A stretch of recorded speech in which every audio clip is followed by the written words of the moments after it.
Se mobiliser comme jamais elles ne l'ont fait à Dimokro. Les femmes de la région d'Unzi, issues de toutes les catégories socio-professionnelles et de toutes conditions, prennent l'engagement de montrer à la nation qu'elles sont redevables au président de la République et à la première dame, Dominique Ouattara, pour des actions menées en leur faveur, notamment pour leur autonomisation et toutes ces mesures légales et administratives grâce auxquelles les femmes ne constituent plus une frange à part dans la société des hommes.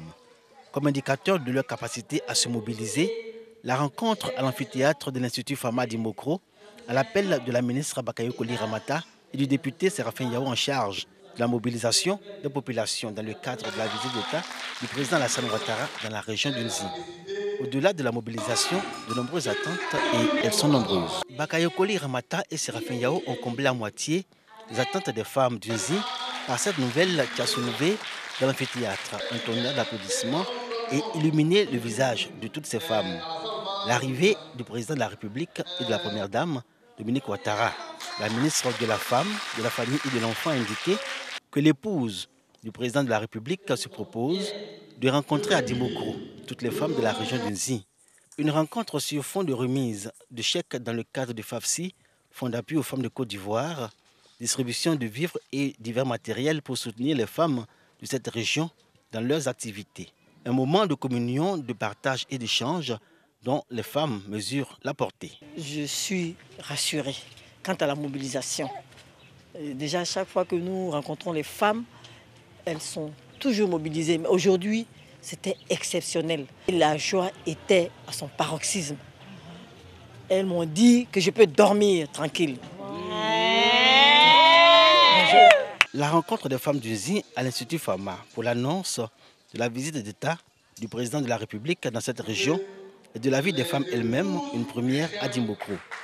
On a vu à cette rencontre des femmes issues de tous les partis politiques prêtes à fédérer leurs énergies pour constituer une marée féminine à l'accueil du président Alassane Ouattara et de la première dame.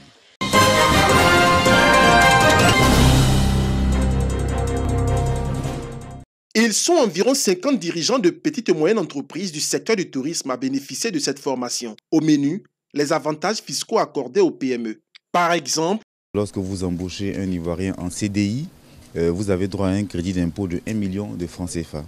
Lorsque vous embauchez une personne en situation de handicap, vous avez droit à un crédit d'impôt de 1 500 000 francs CFA. Le but de la formation, c'est justement de révéler à ces petites entreprises-là les outils fiscaux qui sont mis à leur disposition pour leur permettre de réduire leurs charges et d'investir dans la modernisation de leurs outils de production. Le secteur est tiré à 60% par le tourisme d'affaires géré essentiellement par les grandes chaînes hôtelières.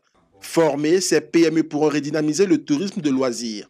Cela permettra au secteur d'être plus compétitif et de passer le cap des 6% de part dans le produit intérieur brut. L'État ivoirien a érigé ce secteur en secteur prioritaire. Donc le secteur est en pleine croissance et il est question maintenant de contribuer à une professionnalisation plus accrue des acteurs de ce secteur, particulièrement des petites et moyennes entreprises. La formation est une initiative de l'Agence Côte d'Ivoire PME dans le cadre de ses missions. Cette formation vise à renforcer les capacités des petites et moyennes entreprises dans un secteur qui est critique, ce qui fait de ce secteur un secteur important. Et les acteurs qui animent ce secteur sont des petites et moyennes entreprises. Donc, en tant qu'agence d'exécution, en charge du renforcement des capacités des petites et moyennes entreprises, il était important pour nous de permettre la diffusion d'un certain nombre de mesures. En Côte d'Ivoire, on compte environ 2500 hôtels.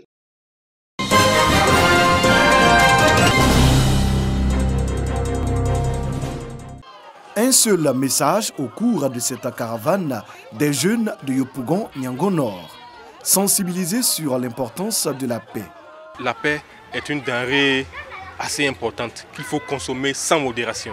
Aujourd'hui, sans la paix, on ne peut rien faire. On parle d'émergence, on parle d'intelligentsia, on parle d'élite.